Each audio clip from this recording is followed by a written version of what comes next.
Une large partie de cette édition sera bien entendu consacrée aux deux sessions politiques chinoises et nous commençons avec le Premier ministre chinois Li Keqiang qui a présenté le rapport de travail annuel de son gouvernement lors de l'ouverture de la session législative chinoise 2016.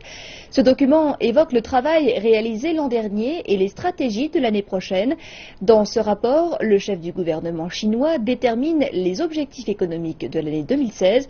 La croissance du PIB a d'ailleurs été évaluée entre 6,5% et 7%.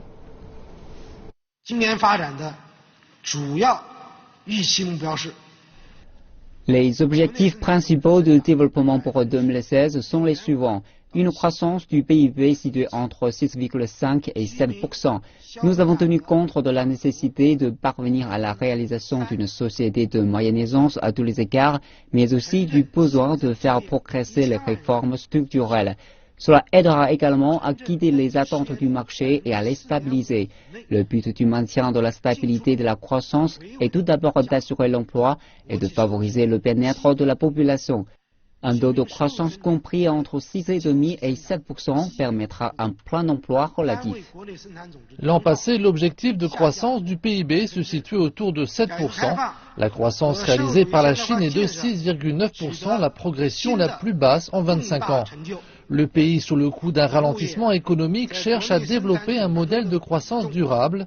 Dans son rapport de travail, Li Keqiang reconnaît les défis auxquels son pays est confronté, parmi lesquels les bulles inflationnistes immobilières, la pollution de l'environnement et un excès de la capacité des industries lourdes. L'année 2016 marque le début du 13e plan quinquennal chinois. Dans ce plan qui prendra fin en 2020, les réformes structurelles sont prioritaires. Ce samedi, le Premier ministre chinois a affiché sa confiance dans la capacité de la Chine à atteindre ses objectifs.